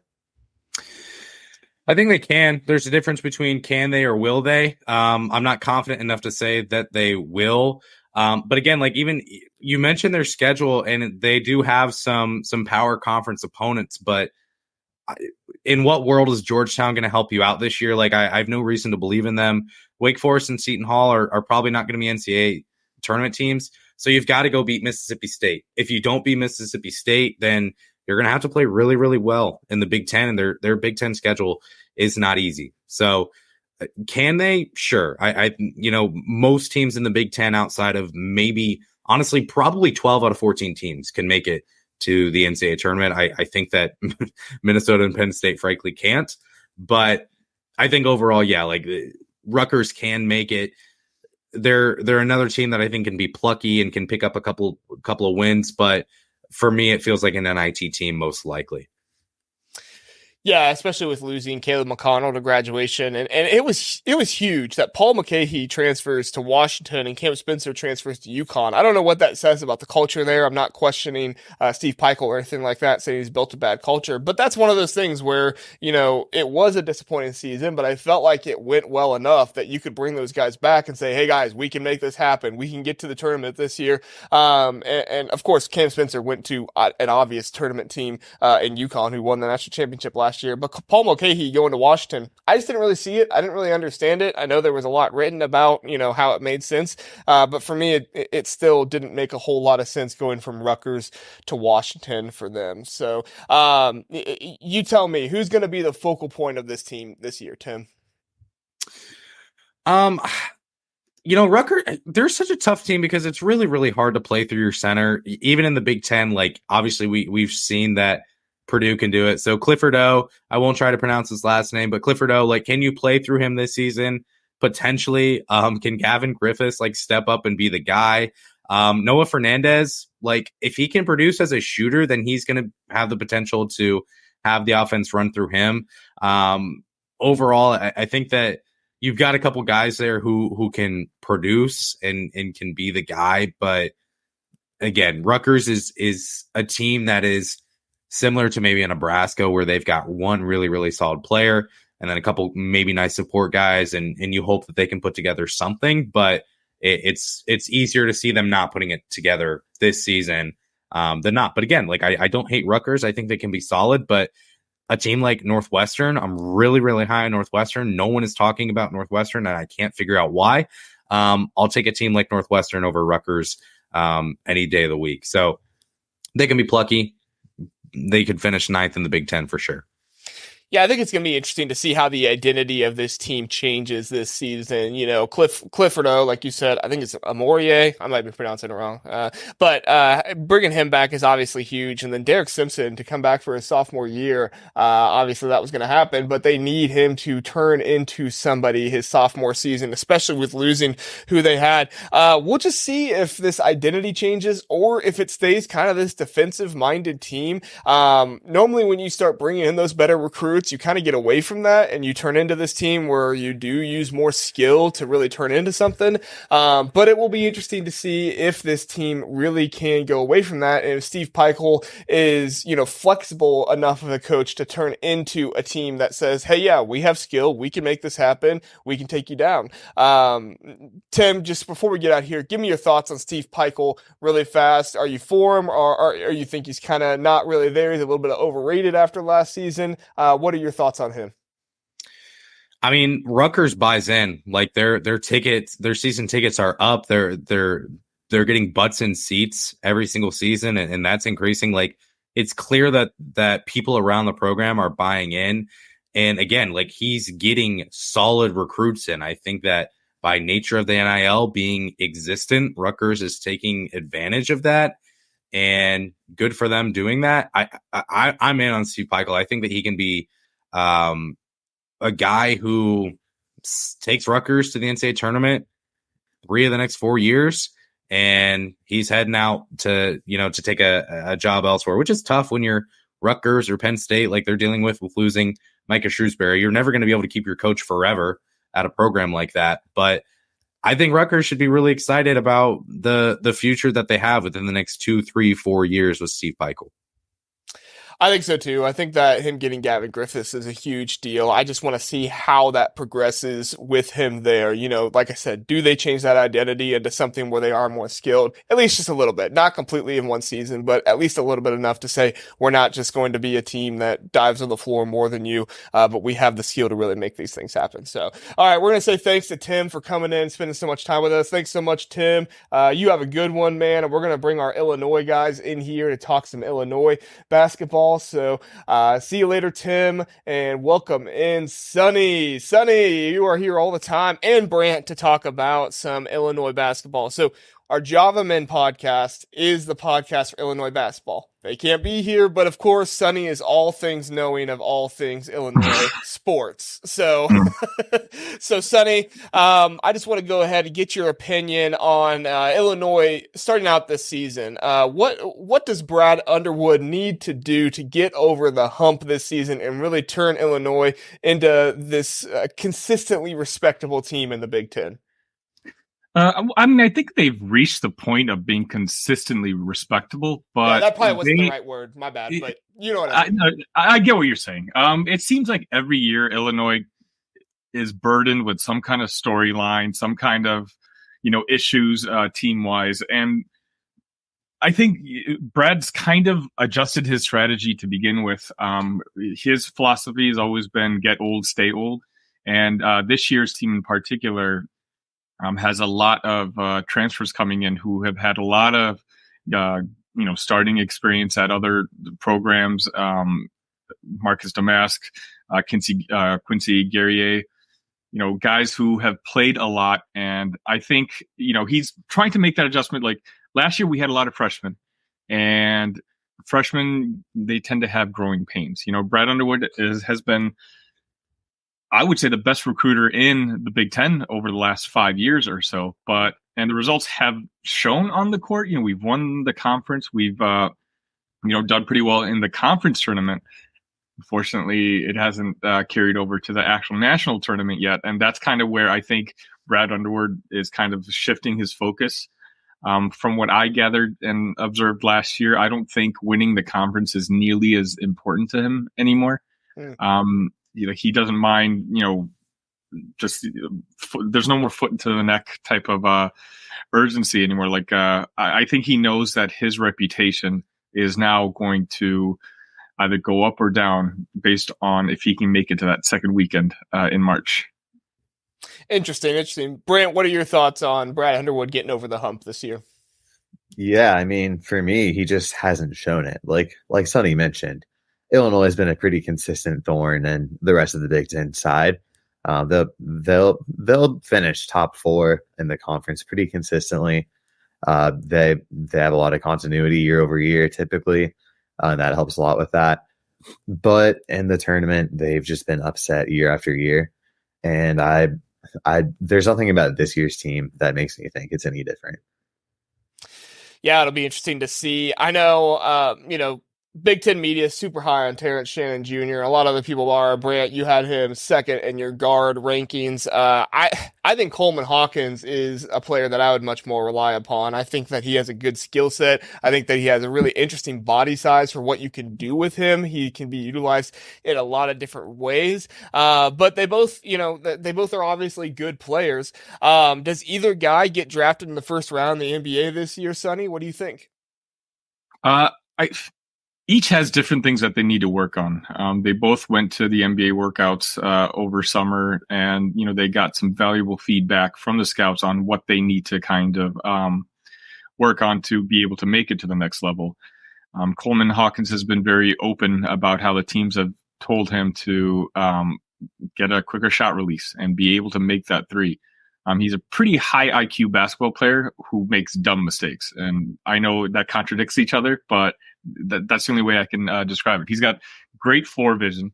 He really reminds me a lot of, being outside Chicago, like a Joakim Noah type of player. He's got, you give him the ball at the high point, he can make the pass, he can find the cutter. So for him, it's just more about the consistency. If he can make that 3-pointer, then I think he can get drafted first round. I'm not so sure. I don't know if he's ever going. I don't think he has a high ceiling per se. I think he can find a niche in the NBA. Terrence Shannon, he's got an NBA body. You look at him, he looks like an NBA player. With him, his catch and shoot rate came down a little bit this past year, which is one of the things that led to our struggling with shooting to begin with. With him, he's very predominantly left-handed. He loves to go left, and the defenses, especially Big Ten defenses, figured that out pretty early in the season. So for him, it's kind of similar. He's got to figure out, to develop a more all-around game. He's a great scorer. He's a very aggressive player, but I think this team, in order for it to reach its potential, is going to need him to fill the void of the leader of the team. We already know he's the best player, but sometimes last year you saw him take a backseat to a Matthew Meyer, other players, whereas against Terrence, you are a best player. He's got to, take the ball, take it to the hoop and just kind of energize the rest of the team. And, again, he's got the size. For him, it's just scoring. And if Illinois does well in the tournament, it's going to be because of him. And his name is going to be, talked about a lot, which was only going to help his draft status.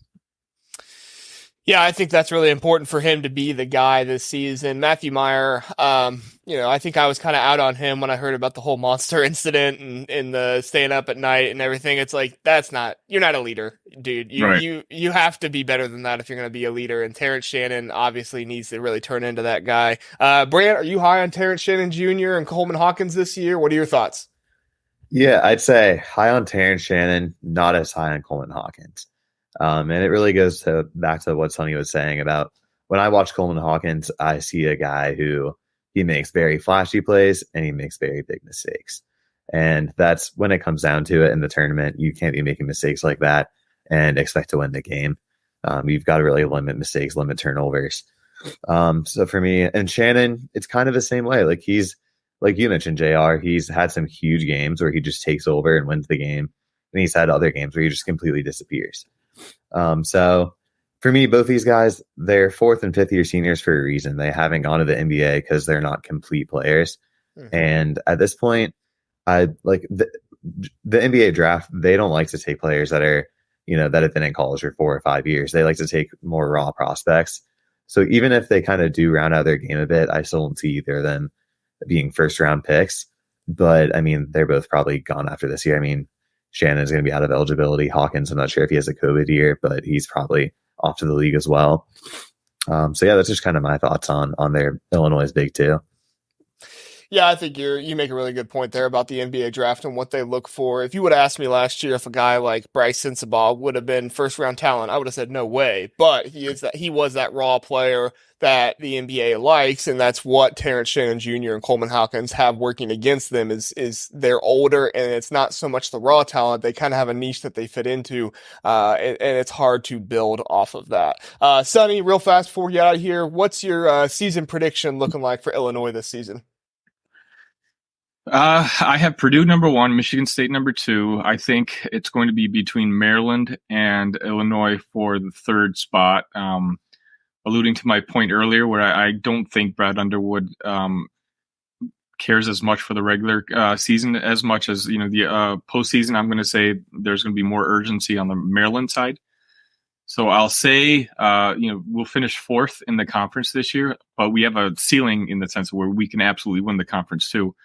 But more importantly, I think this year we finally are able to break that wall and make it to the second weekend. Yeah, super important to make that happen. So, all right. Hey, Sonny, thanks for joining us here. We appreciate you. We're going to let you get out of here. And Brant and I, the two Ohio State guys, are going to talk some Michigan basketball because, hey, Victor's Nation isn't here, all right? So, same thing with the Northwestern situation. We can talk all the crap we want to talk about you because you're not here. So, no, we'll be fair. We'll talk about Michigan and who they are this season. But if you do want to hear more about Michigan basketball, head on over to Victor's Nation and find them there. They have a large Facebook group. I know that you can find all their information about there. And then also their podcast on YouTube and those different areas as well. BigBanterSports.com. Find them, Victor Nation, over there. All right, Brant. I think the biggest storyline going into this season with Michigan is Juwan Howard, right? Now, obviously, he had surgery and we've heard that he's okay and then he'll be making it back soon. So that's really, really good. Prayers up for him. Hope he does well and recovers. But you tell me, Juwan Howard, he's kind of on the hot seat this season after making the Sweet 16 just a couple of years ago. What is it about who he is that's kind of put him on the hot seat, and is he warranted to be on the hot seat? Yeah, first off, just want to say I'm glad that he seems to be doing better after his surgery. Always good to hear good things coming out of that. For sure. But as far as him as a coach, he has kind of regressed every year since being at Michigan. And kind of as he's filtered out of Beeline's players and into his players, they just haven't defended as hard and haven't really won the games they maybe were supposed to win. So in my opinion, it really seems like Michigan has to take a step forward this year or else his seat gets even hotter. I think they maybe give him one more year after this year to maybe turn it around. But his seat is definitely warming up, especially after missing the tournament with the team he had last year with Hunter Dickinson and all those guys.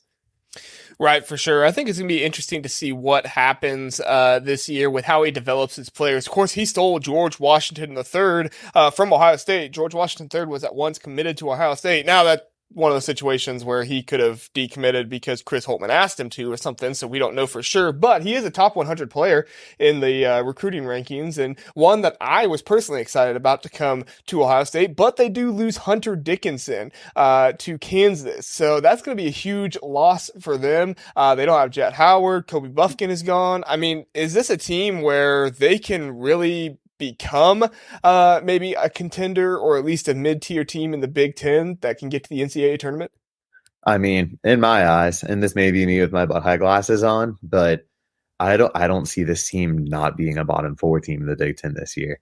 I just don't think they have the firepower at really any position. After losing Hunter Dickinson, that was a team that made the NIT and kind of got bounced early in the NIT with an All-American type of player in Hunter Dickinson. They replaced him with Olivier Kwamwa from Tennessee, who he's been a scrappy guy. He honestly fits Big Ten basketball perfectly and what all the teams do here, but he's not Hunter Dickinson offensively. And then they've got a bunch of role players coming back. Jalen Llewellyn's an interesting guy to keep an eye on. He tore his ACL before the season last year, coming out of Princeton, and was able to get that extra year with the medical redshirt last year. So he's a guy who could maybe provide some scoring for them, but I'm not sure where they're going to look to score the ball after losing Dickinson. Maybe Doug McDaniel and Jet Howard as well. It's a massive loss. Maybe Doug McDaniel turns it up a notch, but aside from that, like you look at the roster and you don't really see anybody that pops out on the offensive side of the ball. Yeah, that's kind of my concern with them is Jalen Llewellyn really needs to be that guy this season. There was a lot of good vibes and a lot of positivity about Caleb Love coming over. I think that is one of the biggest stories of the offseason, that he wasn't able to come over because of the academic standards at Michigan. And I know that that's something that Michigan fans like to boast, but at the end of the day, that did bite him in the butt there. I mean, that really stinks for them that they weren't able to get him, because I do think that Juwan Howard this year was focusing more on actually putting a roster together. We talked about this with Derek from Victor's Nation on the Buckeye Huddle, one of our basketball podcasts couple weeks ago. But, that's really what Juwan Howard is struggling with, is putting that roster together. It's really, really interesting because I feel like some of the things that Juwan Howard has struggled with are some of the things that Ryan Day, the Ohio State football coach, has struggled with at the same time. Now, obviously, Juwan Howard's not had the same success Ryan Day has had, so I'm not trying to say they're comparable there, but I do think that putting this team together is the hard thing to do for him, because they have a lot of talent. They have players who can make great plays, but getting those players to play together, to play as one unit, is really the most difficult thing for Juwan Howard to get them to do. So, Olivier is going to be huge, Doug McDaniels, and then, like I said at the beginning, Jalen Llewellyn has got to be the guy that people hoped he was.